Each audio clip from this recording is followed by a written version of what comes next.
Thủ đô Phnom Penh, đêm mùng 6 tháng 1 năm 2026, bầu trời tối sầm như muốn nuốt chửng những ánh đèn neon rực rỡ phát ra từ các tòa cao ốc chọc trời. Nhưng tại khu phức hợp xa hoa bậc nhất thành phố, một cơn bão ngầm đang âm thầm xé toạc màn đêm yên tĩnh ấy. Không có tiếng còi hụ náo loạn, không có những đoàn xe cảnh sát diễu võ rừng ngoài rầm rộ như thường thấy trên phim ảnh. Cuộc đột kích diễn ra trong sự im lặng lạnh lẽo đến giận người, nhanh gọn và tàn khốc như một nhát dao chí mạng đã được mài sắc từ rất lâu. Lực lượng đặc nhiệm Campuchia với những gương mặt đằng đằng, sát khí và trang bị tận răng đồng loạt ập vào căn penthouse sang trọng nằm trên đỉnh tháp quyền lực, nơi mà chỉ vài giờ trước đó vẫn còn là pháo đài bất khả xâm phạm của một trong những người đàn ông quyền lực nhất xứ sở Chùa Tháp. Mục tiêu của họ không ai khác chính là Trần Trí, hay còn được biết đến với cái tên Chenji, chủ tịch tập đoàn Prince Holding Group, kẻ từng được ví như thần tài mang đến sự thịnh vượng cho bộ mặt kinh tế Phnom Penh. Nhưng giờ đây, trong khoảnh khắc định mệnh ấy, gã không còn là một tỷ phú được trọng vọng, không còn là một ốc nhà được người người kính nể, mà chỉ đơn thuần là một con mồi đã xa lưới, run rẩy và bất lực trước họng súng của công lý. Hình ảnh Trần Trí bị còng tay, cúi đầu lầm lũi bước ra khỏi tòa tháp mà chính gã đã dựng lên bằng tham vọng và tiền bạc, đã trở thành một biểu tượng sụp đổ đầy ám ảnh, đánh dấu chấm hết cho một kỷ nguyên vàng son giả tạo. Ngay trong đêm hôm đó, khi người dân thủ đô vẫn còn đang chìm trong giấc ngủ, một đoàn xe hộ tống bí mật đã xé gió lao thẳng ra sân bay quốc tế Phnom Penh, nơi một chiếc chuyên cơ không số hiệu từ Trung Quốc đã chờ sẵn, động cơ vẫn còn đang gầm rú như một con thú đói khát chờ đợi con mồi. Không có bất kỳ thủ tục rườm rà nào, không có phiên tòa xét xử công khai và càng không có cơ hội cho bất kỳ luật sư nào kịp lên tiếng bào chữa. Trần Trí và hai trợ thủ thân tín nhất là Su Suy Niang và sau lập tức bị áp giải lên máy bay, bị tống khứ khỏi đất nước Campuchia nhanh như cách mà họ từng bước lên đỉnh cao danh vọng. Chuyến bay cất cánh lao vào màn đêm vô tận hướng về phía Bắc Kinh, mang theo ông trùm của đế chế lừa đảo xuyên quốc gia về nơi mà bản án tử thần có thể đang chờ đợi gã. Sự kiện này không chỉ đơn thuần là một vụ bắt giữ tội phạm kinh tế, mà nó là cú nổ chấn động, làm rung chuyển cả Đông Nam Á, để lại hàng loạt câu hỏi bỏ ngỏ, khiến giới quan sát quốc tế phải bàng hoàng và ngơ ngác. Tại sao một kẻ từng được chính quyền Phnom Penh trải thảm đỏ mời gọi, từng được trao tặng những tước hiệu cao quý nhất, lại bị tước đoạt tất cả và gói ghém cẩn thận để trao tận tay cho Bắc Kinh chỉ trong một đêm? Phải chăng đằng sau cái bắt tay ngoại giao lạnh lùng ấy là những thỏa hiệp ngầm về lợi ích quốc gia mà công chúng chưa bao giờ được biết tới?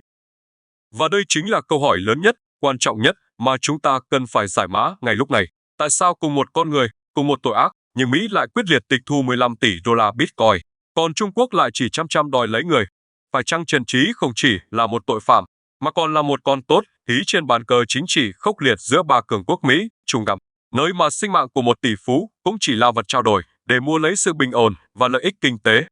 Khi tấm màn nhung danh vọng rơi xuống, thứ còn lại trên sân khấu không phải là hào quang của một doanh nhân thiên tài, mà là sự thật trần trụi về một cỗ máy rửa tiền khổng lồ. Một vòi bạch tuộc vươn dài từ những khu ổ chuột lừa đảo ở Đông Nam Á đến những dinh thự triệu đô tại London, Singapore và cả phố Wall.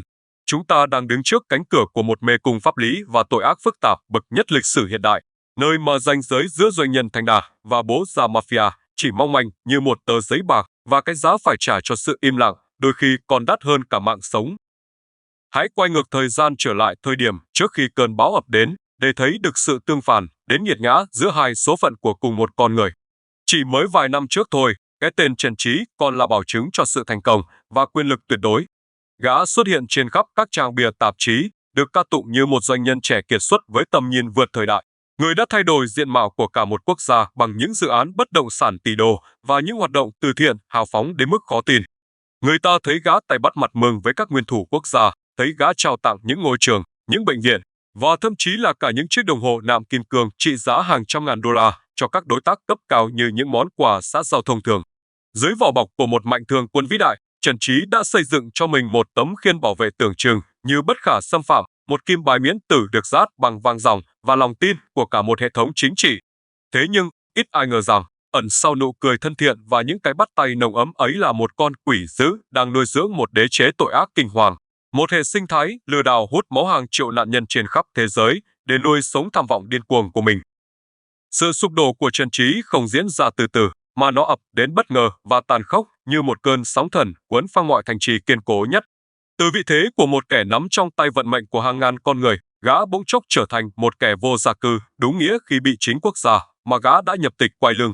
Vào tháng 12 năm 2025, một quyết định âm thầm nhưng đầy toan tính đã được đưa ra. Campuchia tước quốc tịch của Trần Trí, biến gã từ một công dân được hiến pháp bảo vệ trở thành một kẻ lưu vong, một tội phạm quốc tế không trốn dung thân ngay trên mảnh đất mà gã từng coi là vương quốc của riêng mình. Quyết định này chính là phát súng hiệu lệnh, là chìa khóa pháp lý mở toang cánh cửa dẫn độ, dọn đường cho chuyến bay định mệnh trong đêm mùng 6 tháng 1. Nhưng điều gì đã khiến gió đổi chiều nhanh đến vậy? Liệu có phải những bằng chứng thép từ FBI và Bộ Tư pháp Mỹ đưa ra vào cuối năm 2025 đã khiến chiếc mặt nạ của gã vỡ vụn? Hay đó là kết quả của một cuộc mặc cả chính trị nơi Campuchia buộc phải hy sinh con gà đẻ trứng vàng để đổi lấy uy tín quốc tế và sự ủng hộ của các siêu cường?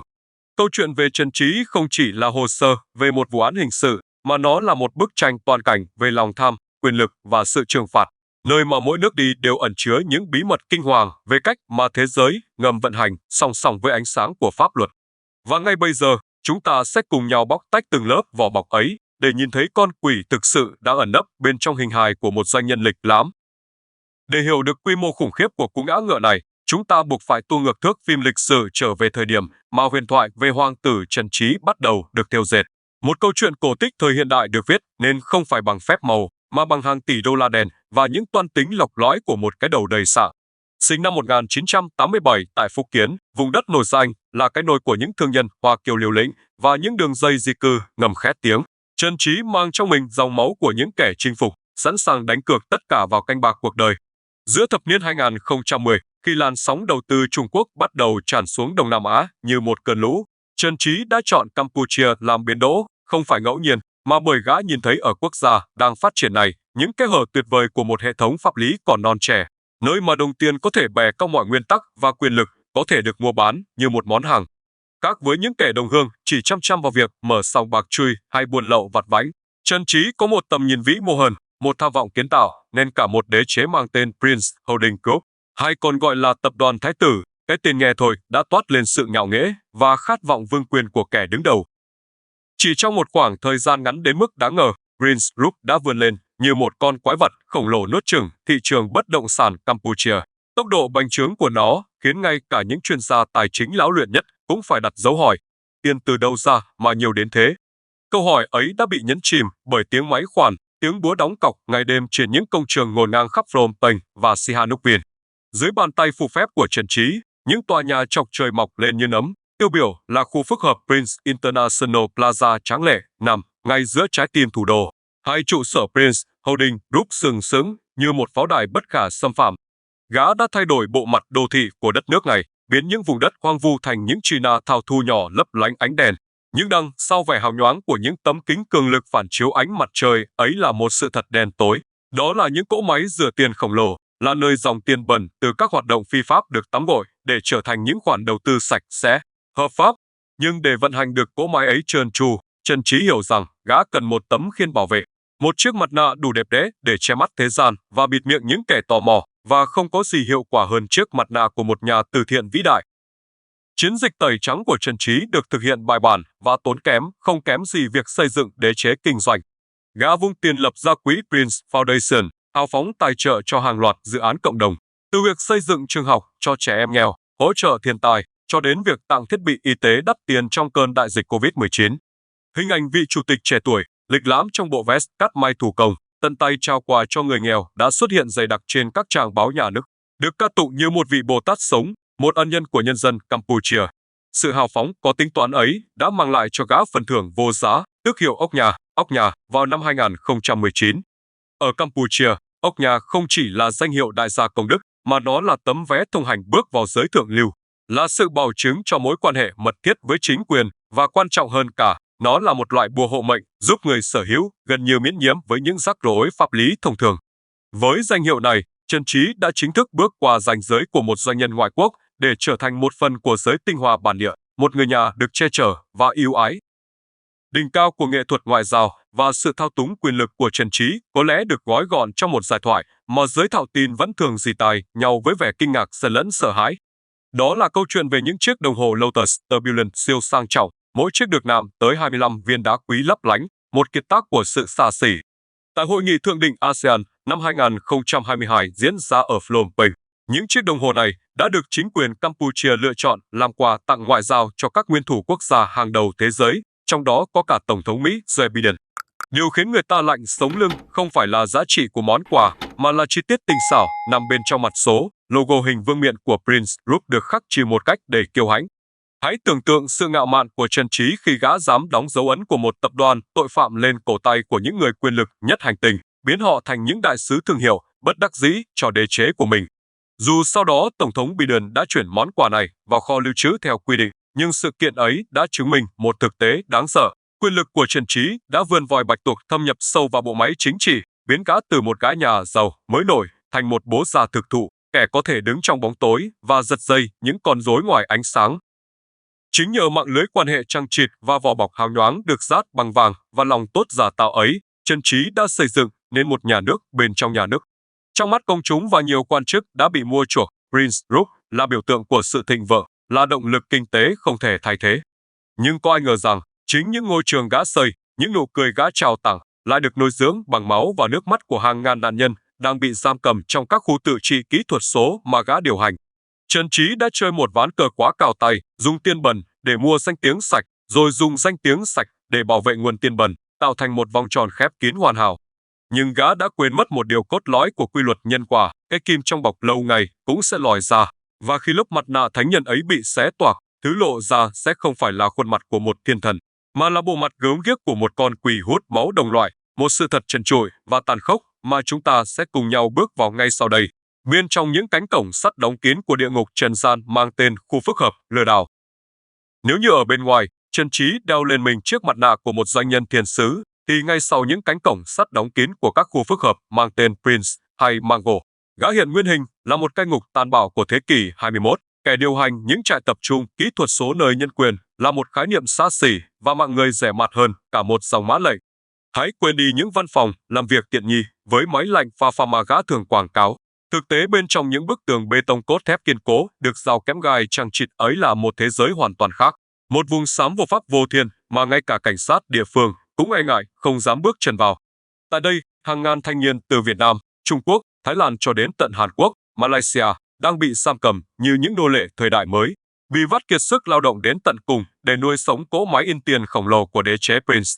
Câu chuyện bi kịch của họ thường bắt đầu bằng một kịch bản ngọt ngào đến chết người, những lời mời gọi việc nhẹ lương cao trên Facebook, Telegram với hứa hẹn về một mức thu nhập $1.000, nơi họ chỉ cần ngồi máy tính và gõ phím. Nhưng ngay khi đặt chân đến đất hứa, giấc mơ đổi đời lập tức vỡ vụn thành cơn ác mộng khi cuốn hộ chiếu bị tịch thu, cánh cổng sắt sập lại sau lưng và họ nhận ra mình đã chính thức trở thành heo con trong chuồng, không còn đường lui. Bên trong các khu tự trị biệt lập này, quy luật vận hành duy nhất là sự tàn độc và lòng tham không đáy, nơi con người bị biến thành những cỗ máy lừa đảo vô cảm, ngày đêm thực hiện các kịch bản mổ lợn, evil butchering, tàn nhẫn. Dưới sự giám sát gắt gao của những tên cai ngục, lăm dùi cui điện và súng ngắn, các nạn nhân bị ép buộc phải tạo ra những hồ sơ giả mạo hào nhoáng trên mạng xã hội, đóng vai những doanh nhân thành đạt, những cô nàng xinh đẹp để tiếp cận, dụ dỗ và vỗ béo những con mồi ở bên kia bán cầu bằng tình cảm ảo. Trước khi tung đòn quyết định khiến họ khuynh ra bài sản vào các sàn đầu tư tiền ảo mà. Áp lực trong những căn phòng tối tăm nồng nặc, mùi khói thuốc và mồ hôi ấy là không thể tưởng tượng nổi. Mỗi người đều bị áp một chỉ tiêu doanh số, KPI, lừa đảo khổng lồ, và nếu không đạt được con số đó, thứ chờ đợi họ không phải là lời nhắc nhở, mà là những màn tra tấn thời Trung Cổ ngay giữa thế giới hiện đại.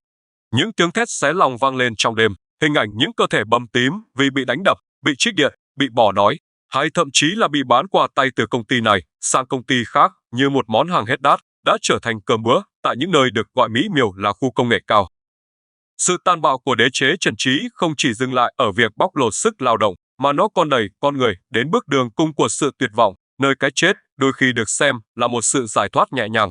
Chúng ta không thể không nhắc đến cái chết đầy uất ức của nam sinh viên người Hàn Quốc vào giữa năm 2023. Một vụ việc đã làm rúng động dư luận xứ sở kim chi và xé toạc bức màn bí mật về sự an toàn của công dân nước ngoài tại Campuchia. Chàng trai trẻ ấy, cũng như bao nạn nhân khác, đã bị lừa sang với hy vọng kiếm tiền phụ giúp gia đình, nhưng rồi bị mắc kẹt trong địa ngục trần gian này, bị đánh đập tàn nhẫn và cuối cùng phải bỏ mạng nơi đất khách quê người trong sự cô độc, cùng cực. Cái chết của cậu không chỉ là một bi kịch cá nhân, mà là bằng chứng đanh thép tố cáo tội ác giết người gián tiếp của bộ máy do Trần Trí cầm đầu. Mạng lưới này đã xóa nhòa lằn danh đạo đức, biến những nạn nhân thành tội phạm, ép buộc họ phải lừa gạt chính đồng bào mình để đổi lấy sự sống sót qua ngày. Những giọt nước mắt chảy ngược vào trong, những lời cầu cứu tuyệt vọng được viết vội lên mảnh giấy vệ sinh, hay những tin nhắn lén lút gửi về gia đình trong sợ hãi tột độ. Tất cả đã vẽ nên bức tranh chân thực nhất về nguồn gốc của khối tài sản tỷ đô mà Trần Trí đang sở hữu. Mỗi một đồng Bitcoin gã nắm trong tay, mỗi một viên gạch xây nên những tòa cao ốc lộng lẫy kia đều được đúc bằng máu, nước mắt và cả sinh mạng của những con người vô tội đã bị nghiền nát trong cối xay thịt khổng lồ mang tên Prince Group. Nếu như tiếng thét của những nạn nhân trong các trại tập trung là âm thanh của địa ngục, thì sự im lặng bao trùm lên khối tài sản khổng lồ mà Trần Trí sở hữu lại chính là tiếng vọng của sự xa hoa đến mức giận người. Một sự giàu sang được xây đắp trên nền tảng của tội ác mà quy mô của nó có thể khiến bất kỳ ai cũng phải choáng váng đến mức không thể tin vào mắt mình. Khi tấm màn bí mật được vén lên, con số hiện ra không phải là hàng triệu, hàng chục triệu, mà là một con số tiền vằn, 130.000 Bitcoin, tương đương với khoảng 15 tỷ đô la Mỹ, một núi tiền kỹ thuật số khổng lồ bị đóng bằng, đủ để vận hành nền kinh tế của một quốc gia nhỏ, và đáng sợ thay, đó chỉ là phần nổi của tảng băng chìm mà ông chủ này đã kịp vơ vét. Trần Trí không chỉ là một kẻ lừa đảo, gã là một nhà ảo thuật tài chính đại tài trong thế giới ngầm, kẻ đã biến những giọt mồ hôi và máu của nạn nhân thành những dãy số nhị phân vô tri trên mạng lưới blockchain, rồi từ đó phù phép chúng thành những tài sản hữu hình xa xỉ bậc nhất thế giới. Hãy nhìn vào danh mục tài sản của gã để thấy sự đối lập chua chát. Trong khi những heo con của gã phải ăn cơm thừa canh cặn, thì Trần Trí thưởng thức rượu vang trong những dinh thự rát vang, sở hữu cả một bộ sưu tập những kiệt tác nghệ thuật vô giá. Trong đó có cả một bức tranh gốc của danh họa Picasso được treo trang trọng tại tư dinh ở Singapore. Chưa dừng lại ở đó, cơn nghiện mua sắm của gã còn lan rộng khắp châu Á với 6 biệt thự siêu sang, hàng loạt siêu xe phiên bản giới hạn và một chiếc du thuyền lộng lẫy neo đậu tại bến cảng, sẵn sàng cho những cuộc vui thâu đêm suốt sáng của giới thượng lưu. Tại Đài Loan, mạng lưới của gã thâu tóm tới 18 bất động sản đắt đỏ, cất giấu tiền trong 60 tài khoản ngân hàng khác nhau, tạo nên một ma trận tài chính chằng chịt nhằm đánh lạc hướng cơ quan điều tra. Nhưng tất cả những thứ đó vẫn chưa là gì so với tham vọng vươn ra biển lớn của gã, và đây chính là lúc bí ẩn lớn nhất về con bài tẩy của Trần Trí được hé lộ, tấm hộ chiếu quốc tịch Anh. Không ai biết chính xác bằng cách nào một kẻ xuất thân từ Phúc Kiến, mang quốc tịch Campuchia lại có thể sở hữu cuốn hộ chiếu quyền lực của Vương quốc Anh. Nhưng chính tấm kim bài thứ hai này đã mở toang cánh cửa để Trần Trí tẩu tán dòng tiền bẩn sang phương Tây, biến London thành cái két sắt an toàn nhất cho khối tài sản kếch xù của mình. Giới chức Anh đã phải bàng hoàng khi phát hiện ra gã sở hữu tới 19 bất động sản tại thủ đô London, bao gồm một tòa cao ốc văn phòng trị giá tới 100 triệu bảng ngay giữa trung tâm tài chính và một biệt thự trị giá 12 triệu bảng ở khu Bắc London thượng lưu. Để vận chuyển chót lọt hàng tỷ đô la từ các hang ổ lừa đảo ở Đông Nam Á sang những thị trường tài chính chặt chẽ như Anh hay Singapore, Trần Trí đã sử dụng một vũ khí tối thượng, hệ thống ngân hàng ngầm, Shadow Banking, với trái tim là tập đoàn Huion Group. Đây chính là cỗ máy giặt khổng lồ hoạt động không ngừng nghỉ, nơi tiền bẩn được chia nhỏ, chuyển đổi qua lại giữa tiền mặt, tiền ảo USDT và các giao dịch thương mại giả mạo, xóa sạch mọi dấu vết tội phạm trước khi chảy vào các tài khoản sạch sẽ ở nước ngoài. Sự tinh vi của mạng lưới rửa tiền này nằm ở chỗ nó không chỉ đơn thuần là chuyển tiền, mà là một quy trình hóa kiếp cho đồng tiền, biến những đồng tiền dính máu trở thành những khoản đầu tư danh giá, giúp Trần Trí ung dung bước vào giới tinh hoa toàn cầu với tư cách là 1 tỷ phú đô la. Trong khi thực chất, gã đang thực hiện vụ cướp thế kỷ, không phải từ ngân hàng, mà là từ niềm tin và hy vọng của hàng triệu con người vô tội trên khắp hành tinh. Khi những bữa tiệc xa hoa trên du thuyền của Trần Trí vẫn đang diễn ra trong men say chiến thắng, thì ở bên kia bán cầu, một cơn bão táp ngoại giao thực sự đã bắt đầu hình thành và đang di chuyển với tốc độ chóng mặt về phía Đông Nam Á. Báo hiệu ngày tan của đế chế Prince Group không còn xa. Cuối năm 2025 chính là thời điểm bước ngoặt khi sự kiên nhẫn của cộng đồng quốc tế đã chạm đáy và những cường quốc phương Tây quyết định không còn chơi trò mèo vờn chuột mà tung ra những đòn trừng phạt mang tính hủy diệt nhắm thẳng vào trái tim tài chính của mạng lưới này. Bộ Tư pháp Mỹ và FBI, sau nhiều năm âm thầm thu thập chứng cứ, đã chính thức tung ra bản cáo trạng chấn động, gọi tên đích danh Trần Trí là bố già của một doanh nghiệp tội phạm toàn cầu. Đồng thời Bộ Ngoại giao Anh cũng ngay lập tức tiếp bước bằng lệnh phong tỏa tài sản chưa từng có tiền lệ. Những động thái cứng rắn này không chỉ là những văn bản pháp lý khô khan, mà nó giống như những tối hậu thư đanh thép gửi thẳng đến bàn làm việc của các nhà lãnh đạo tại Phnom Penh, đặt chính quyền Campuchia vào một thế cờ tiến thoái lưỡng nan vô cùng ngạt thở, hoặc là tiếp tục bao che cho con gà đẻ trứng vàng Trần Trí và chấp nhận bị cô lập, bị gắn mác vĩnh viễn là thiên đường lừa đảo của thế giới, hoặc là phải tự tay cắt bỏ khối ung nhọt này để cứu vãn uy tín quốc gia và nền kinh tế đang khát vốn đầu tư sạch.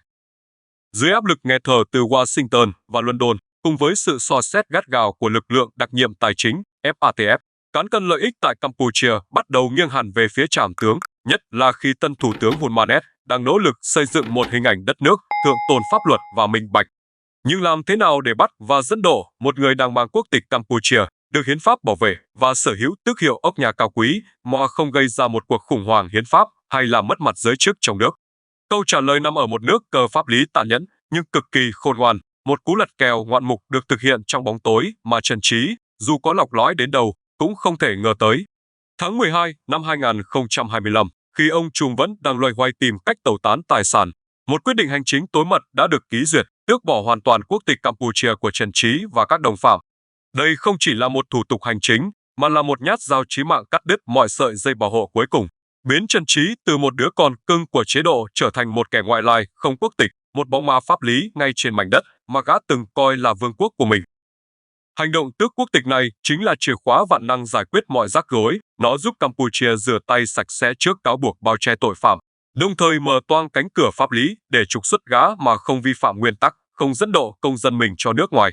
Hãy nhìn lại sự thay đổi thái độ đến chóng mặt của chính quyền Phnom Penh để thấy sự lạnh lùng của chính trị. Nếu như tháng 10 năm 2025, người phát ngôn Bộ Nội vụ vẫn còn lớn tiếng bênh vực, tuyên bố không có bằng chứng sai phạm của Prince Group, thì chỉ chưa đầy 3 tháng sau, họ đã âm thầm dọn đường để tống khứ gã đi như một món hàng hết hạn sử dụng. Trần Trí, kẻ từng ảo tưởng rằng tiền bạc và quan hệ có thể mua được sự an toàn vĩnh cửu, cuối cùng đã nhận được bài học cay đắng nhất về lòng trung thành trong thế giới quyền lực. Khi giá trị lợi dụng không còn và trở thành gánh nặng quốc gia, thì ngay cả một hoàng tử cũng sẽ bị biến thành con tốt, thí trên bàn cờ ngoại giao, không chút thương tiếc, bị bỏ rơi trơ trọi giữa vòng vây siết chặt của những gọng kìm công lý đang khép lại từ bốn phương tám hướng. Trong suốt những tháng cuối năm 2025, khi Washington và London liên tục đánh trống của trên các phương tiện truyền thông với những lệnh trừng phạt công khai và những tuyên bố đanh thép, thì Bắc Kinh lại chọn một thái độ im lặng đến mức khó hiểu, một sự tĩnh lặng tuyệt đối khiến giới quan sát phải đặt dấu hỏi liệu Trung Quốc có đang thờ ơ trước tội ác của một kẻ mang dòng máu Hoa Hạ hay không. Nhưng thực tế đã chứng minh, sự im lặng của rồng đỏ không phải là sự dung túng hay bất lực, mà đó là sự điềm tĩnh, chết người của một kẻ săn mồi thượng thừa đang kiên nhẫn chờ đợi thời cơ chín muồi để tung ra đòn kết liễu không thể chống đỡ.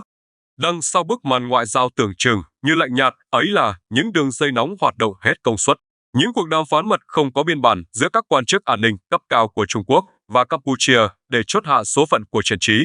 Một cú bắt tay ngầm mang tính chiến lược đã được thiết lập giữa các siêu cường, tạo nên một cuộc phân chia chiến lợi phẩm sòng phẳng và tàn nhẫn đến mức lạnh người. Mỹ và phương Tây sẽ lấy đi tiền, còn Trung Quốc sẽ lấy đi người. Đây là một nước cờ đôi bên cùng có lợi mà không ai dám nói ra công khai. Washington cần tịch thu khối tài sản 15 tỷ đô la Bitcoin để bồi thường cho các nạn nhân và khẳng định sức mạnh của luật pháp Mỹ đối với tội phạm tài chính toàn cầu. Trong khi Bắc Kinh không cần tiền, họ cần một cái đầu, cần một con tốt thí mạng để răn đe, để thực hiện một cuộc thanh trừng nội bộ và gửi đi thông điệp sắt đá đến những kẻ đang có ý định làm hoen ố hình ảnh quốc gia ở hải ngoại. Chính sự đồng thuận ngầm này đã kích hoạt một chiến dịch truy quét tổng lực chưa từng có trong lịch sử, tạo nên một hiệu ứng domino sụp đổ dây chuyền trên phạm vi toàn cầu nhanh đến mức mạng lưới của Trần Trí không kịp trở tay. Ngay khi chiếc chuyên cơ chở Trần Trí cất cánh khỏi Phnom Penh, tín hiệu tấn công lập tức được phát đi khắp các trung tâm tài chính châu Á. Tại đảo quốc sư tử Singapore, cảnh sát kinh tế đồng loạt đột kích vào các địa điểm liên quan, phong tỏa hàng trăm triệu đô la trong các tài khoản ngân hàng và niêm phong chiếc du thuyền hạng sang đang neo đậu chờ chủ nhân. Cùng lúc đó tại Đài Loan, 47 mũi trinh sát đã đạp cửa xông vào các căn hộ cao cấp và văn phòng bình phòng, lôi ra ánh sáng hàng chục nghi phạm đang cố gắng tiêu hủy tài liệu, tịch thu một lượng lớn tiền mặt và siêu xe. Tại Hong Kong, trung tâm rửa tiền Samwood, các lệnh đóng băng tài sản cũng được thi hành ngay lập tức, cắt đứt mọi huyết mạch tài chính cuối cùng mà Trần Trí hy vọng có thể bám víu. Đế chế Prince Group, vốn được xây dựng công phu suốt cả thập kỷ, đã sụp đổ hoàn toàn chỉ trong vòng chưa đầy 24 giờ đồng hồ dưới sức mạnh của một liên minh công lý quốc tế bất đắc dĩ nhưng cực kỳ hiệu quả. Không còn đường lui, không còn nơi ẩn nấp và cũng chẳng còn đồng tiền nào để mua chuộc. Trần Trí từ một ông trùm hồ mưa gọi gió bỗng chốc nhận ra mình chỉ là một hạt cát nhỏ bé bị nghiền nát giữa bánh xe lịch sử của các cường quốc. Cuộc vây bắt này không chỉ là dấu chấm hết cho một băng đảng tội phạm, mà nó còn là lời khẳng định đanh thép về một trật tự thế giới mới, nơi mà khi lợi ích cốt lõi của các quốc gia bị đe dọa, thì không một biên giới nào, không một tấm hộ chiếu nào và không một khối tài sản nào, dù lớn đến đâu, có thể bảo vệ được kẻ phạm tội khỏi sự trừng phạt của công lý. Chuyến bay trong đêm đưa Trần Trí về Bắc Kinh không chỉ chở theo một tội phạm, mà nó chở theo cả sự sụp đổ của ảo vọng về một thế giới ngầm có thể thách thức ánh sáng pháp luật khép lại màn kịch tính nhất trong vụ án vô tiền khoáng hậu này. Khi cánh cửa sắt lạnh lẽo của nhà giam tại Bắc Kinh khép lại sau lưng Trần Trí, cũng là lúc ánh đèn sân khấu của cuộc đời gã chính thức vụt tắt, nhường chỗ cho bóng tối bao trùm của một tương lai mịt mù không lối thoát. Khác với những phiên tòa ồn ào và kéo dài hàng năm trời thường thấy ở phương Tây, số phận của Trần Trí trong tay hệ thống tư pháp Trung Quốc được dự báo sẽ diễn ra theo một kịch bản hoàn toàn khác, nhanh chóng, quyết đoán và tàn khốc đến giận người. Giới quan sát am hiểu tình hình chính trị Bắc Kinh đều có chung một nhận định đầy ám ảnh rằng khả năng Trần Trí có thể bước ra khỏi nhà tù để nhìn thấy ánh mặt trời tự do một lần nữa gần như bằng không. Chúng ta không thể không rùng mình khi nhớ lại những tiền lệ đẫm máu vừa mới xảy ra cuối năm 2023, khi Trung Quốc thẳng tay tuyên án tử hình đối với 4 kẻ cầm đầu gia tộc tội phạm minh chính ở Myanmar và những chùm lừa đảo tại Phúc Kiến. Đó là những thông điệp bằng máu, là lời cảnh cáo đanh thép nhất rằng đối với những kẻ cầm đầu các đường dây tội phạm xuyên quốc gia gây ảnh hưởng đến an ninh xã hội và làm mất mặt đất nước, sự khoan hồng là một khái niệm không tồn tại trong từ điển của các thẩm phán. Trần Trí giờ đây sẽ phải đối mặt với một bản cáo trạng dài như sớ táo quân, bao gồm những tội danh nghiêm trọng nhất trong bộ luật hình sự: lừa đảo chiếm đoạt tài sản quy mô đặc biệt lớn, tổ chức đánh bạc, buôn người, rửa tiền và nguy hiểm hơn cả là tội danh hoạt động tội phạm có tổ chức xâm phạm an ninh quốc gia.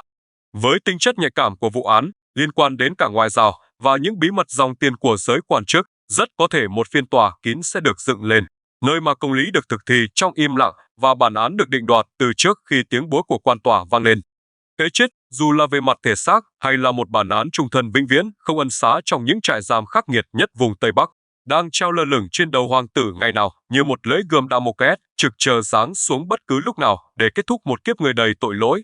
Cùng chung số phận bi thảm đó là hai cánh tay phải đắc lực Su Xiniang và sau. Những kẻ từng cùng ông chủ minh hưởng vinh hoa phú quý trên xương máu đồng loại, giờ đây cũng sẽ trở thành những quân cờ domino tiếp theo đổ sập trong cuộc thanh trừng toàn diện này.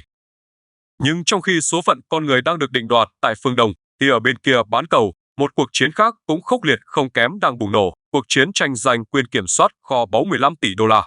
130.000 Bitcoin, con số khổng lồ từng là niềm tự hào của Trần Trí, giờ đây đang nằm im lìm trong các ví lạnh kỹ thuật số dưới sự kiểm soát của Bộ Tư pháp Mỹ, DOC. Đây không đơn thuần là một vụ tịch thu tài sản, mà nó là vụ kiện dân sự lớn nhất trong lịch sử tiền mã hóa, một cuộc đấu trí pháp lý phức tạp chưa từng có tiền lệ. Giới chức Mỹ đã nhanh chóng đệ đơn kiện dân sự nhằm tịch thu vĩnh viễn số tiền này, với lập luận rằng đây là tang vật của tội ác và cần phải được xung công quỹ hoặc dùng để bồi thường thiệt hại. Một tia hy vọng mong manh nhưng quý giá đang lóe lên cho hàng triệu nạn nhân trên khắp thế giới thông qua quy trình G-Mission, hoàn trả tài sản của Bộ Tư pháp Mỹ.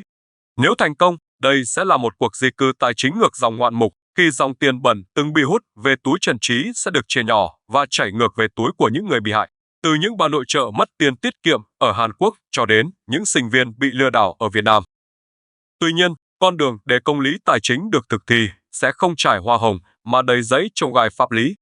Việc xác minh danh tính nạn nhân, chứng minh thiệt hại và phân chia miếng bánh khổng lồ này sẽ là một quá trình kéo dài hàng năm, thậm chí là cả thập kỷ, đòi hỏi sự phối hợp nhịp nhàng giữa các quốc gia vốn có hệ thống pháp luật khác biệt. Chưa kể đến việc các chủ nợ khác, các ngân hàng và thậm chí là chính phủ các nước nơi tài sản của Trần Trí đang nằm rải rác như Anh, Singapore, Đài Loan cũng sẽ nhảy vào cuộc đua để đòi phân chia chác từ khối tài sản khổng lồ này. Những biệt thự tại London, những siêu xe tại Đài Bắc sẽ sớm được đưa lên sàn đấu giá, biến những biểu tượng của sự xa hoa, tội lỗi thành những con số trong tài khoản phong tỏa. Cuộc chiến pháp lý thế kỷ này sẽ còn tốn rất nhiều giấy mực của báo chí, nhưng ít nhất, nó cũng gửi đi một tín hiệu an ủi rằng dù kẻ thù ác có thể đã bị định đoạt ở một nơi xa xôi, nhưng những gì hắn cướp đi vẫn có cơ hội, dù là nhỏ nhoi, được trả lại cho những chủ nhân đích thực của nó. Sự sụp đổ của Trần Trí và đế chế Prince Group không chỉ đơn thuần là dấu chấm hết cho sự nghiệp của một cá nhân, mà nó là sự vỡ vụn của một ảo vọng mang tên doanh nhân mafia, một hồi chuông cảnh tỉnh chát chúa gióng lên giữa thời đại mà ranh giới giữa trắng và đen ngày càng trở nên mong manh. Câu chuyện về gã tỷ phú từng được tung hô là thần tài của Phnom Penh đã để lại cho chúng ta một bài học xương máu rằng không có một vỏ bọc nào, dù hàm nhoáng và đắt tiền đến đâu, có thể che đậy vĩnh viễn mùi hôi thối của tội ác, và không có một thế lực chính trị nào, dù hung mạnh đến mấy, sẵn sàng hy sinh lợi ích quốc gia để bảo vệ cho một con tốt đã hết giá trị sử dụng. Những tấm huân chương công đức, những danh hiệu ốc nhà cao quý, hay những cái bắt tay thân mật với giới thượng tầng, tất cả cuối cùng cũng chỉ là những lớp phấn son rẻ tiền bị cơn mưa pháp lý gột rửa trôi sạch, để lộ ra nguyên hình là một cỗ máy kiếm tiền tàn bạo, bất chấp nhân tính. Vụ án này là minh chứng hùng hồn nhất cho thấy trong thế giới phẳng, không còn một vùng cấm nào là tuyệt đối an toàn cho tội phạm, bởi khi các cường quốc quyết định bắt tay nhau để dọn dẹp sân sau, thì ngay cả những kẻ tự cho mình là vua chúa trong bóng tối cũng sẽ bị lôi ra ánh sáng và nghiền nát không thương tiếc. Tuy nhiên, khi chúng ta nhìn vào chiếc còng số 8 lạnh lẽo trên tay Trần Trí, đừng vội thở phào nhẹ nhõm rằng cuộc chiến đã kết thúc, bởi thực tế đáng sợ là rắn mất đầu nhưng đuôi vẫn mọc, và cái đuôi của nó thậm chí còn nguy hiểm và khó lường hơn gấp bội. Ngành công nghiệp lừa đảo trực tuyến với doanh thu khổng lồ lên tới 64 tỷ đô la mỗi năm là một miếng bánh quá béo bở, một ma lực quá lớn khiến cho lớp lớp tội phạm sẵn sàng lao vào như thiêu thần để lấp vào chỗ trống mà Trần Trí để lại. Các chuyên gia an ninh toàn cầu đã đưa ra những dự báo u ám rằng sự trấn áp mạnh tay tại Campuchia sẽ không thể tiêu diệt tận gốc vấn nạn này, mà chỉ khiến nó di căn sang những vùng đất mới, những vùng trũng về pháp luật và an ninh như khu vực tam giác vàng đầy bất ổn tại biên giới Lào, Myanmar, hay vươn vòi bạch tuộc sang tận Dubai và các quốc gia châu Phi xa xôi. Những Trần Trí mới sẽ lại mọc lên, tinh vi hơn, tàn độc hơn, sử dụng những công nghệ tối tân như AI, deepfake để tạo ra những cái bẫy hoàn hảo hơn nhằm săn lùng những con mồi ngây thơ trên không gian mạng. Cuộc chiến chống lại tội phạm lừa đảo xuyên quốc gia vì thế sẽ là một cuộc chiến trường kỳ, không có hồi kết, nơi mà công lý luôn phải chạy đua để bắt kịp với sự biến hóa khôn lường của lòng tham và công nghệ. Và cuối cùng, khi ánh đèn của vụ án thế kỷ này dần tắt, xin hãy dành một phút lặng để nghĩ về những con người vô danh đã bị nghiền nát dưới bánh xe của cỗ máy tội ác này. Đó là những chàng trai, cô gái trẻ với bào hoài bão bị chôn vùi trong những căn phòng tối tăm nơi đất khách, là những gia đình tan nát vì mất hết tài sản tích cóp cả đời, là những nỗi đau không thể nào đong đếm được bằng tiền hay bằng những bản án tù. Hãy nhớ rằng, mỗi khi chúng ta nhận được một tin nhắn lạ mời trao việc nhẹ lương cao, một cuộc gọi dụ dỗ đầu tư xinh lời khủng, ở đầu dây bên kia có thể không phải là một cơ hội đổi đời, mà là một lưỡi câu tử thần được thả ra từ một địa ngục trần gian nào đó. Sự cảnh giác của chính bạn, chứ không phải là bất kỳ lực lượng cảnh sát nào, mới là lá chắn vững chắc nhất để bảo vệ bản thân và gia đình trước những cơn sóng ngầm tội ác đang trực trở nuốt chửng. Trần Trí đã ngã ngựa, đế chế Prince đã sụp đổ, nhưng bóng tối vẫn còn đó, lẩn khuất đâu đó ngay sau màn hình điện thoại của bạn. Và câu hỏi dây dứt nhất vẫn còn bỏ ngỏ, liệu công lý có thực sự đến được với tất cả nạn nhân, hay nó chỉ dừng lại ở việc trừng phạt kẻ cầm đầu? Còn những vết thương sâu hoắm trong tâm hồn hàng triệu con người thì sẽ mãi mãi không bao giờ có thể lành lại. Nó là cái giá quá đắt của lòng tham, một cái giá mà có lẽ cả nhân loại sẽ còn phải trả trong rất nhiều năm nữa. Sự sụp đổ của Trần Trí và đế chế Prince Group không chỉ đơn thuần là dấu chấm hết cho một cá nhân, mà là một vở kịch bi tráng của thời đại, nơi tấm màn nhung danh vọng bị xé toạc để lộ ra quy luật nghiệt ngã, lâu đài xây trên cát, dù có rát vàng, cuối cùng cũng sẽ bị sóng cuốn trôi. Vụ án này là minh chứng tàn khốc cho thấy, trong thế giới phẳng, không có vùng cấm nào là tuyệt đối và không có tấm hộ chiếu nào là kim bài miễn tử vĩnh cửu. Khi lợi ích quốc gia và an ninh toàn cầu bị đe dọa, những doanh nhân mafia, dù có quyền lực nghiêng trời hay sở hữu núi tiền tỷ đô, cũng chỉ là những quân tốt thí trên bàn cờ ngoại giao của các siêu cường. Hơn cả một bản án pháp lý, câu chuyện này còn là một vết sẹo sâu hoắm về nhân quyền, nhắc nhở chúng ta rằng đằng sau những con số tài chính khô khan là máu và nước mắt của hàng vạn con người bị mắc kẹt trong những địa ngục trần gian. Nó cảnh tỉnh chúng ta về sự mong manh của lòng tham và cái giá phải trả cho những giấc mơ đổi đời phi thực tế. Bóng tối của Trần Trí đã bị đẩy lùi, nhưng sự cảnh giác của chính mỗi chúng ta mới là ngọn đèn hải đăng duy nhất giúp ta không lạc lối trước những cạm bẫy tinh vi đang rình rập ngoài kia. Công lý có thể đến muộn, nhưng nó chưa bao giờ bỏ quên bất cứ ai. Còn bạn nghĩ sao về nước cờ thí tốt đầy toan tính này của Campuchia và tương lai nào đang chờ đợi ông trùm Trần Trí tại Trung Quốc? Liệu 15 tỷ đô la kia có thực sự quay về được với các nạn nhân? Hãy để lại suy nghĩ và phân tích của bạn ở phần bình luận bên dưới. Chúng ta sẽ cùng nhau thảo luận sâu hơn về những góc khuất này nhé. Nếu bạn thấy video này mang lại những thông tin giá trị và góc nhìn mới mẻ, đừng ngần ngại tặng cho ekip một nút like và nhấn đăng ký kênh ngay bây giờ. Đó sẽ là động lực rất lớn để mình tiếp tục điều tra và mang đến cho các bạn những hồ sơ kỳ án chấn động tiếp theo. Cảm ơn các bạn đã đồng hành. Xin chào và hẹn gặp lại.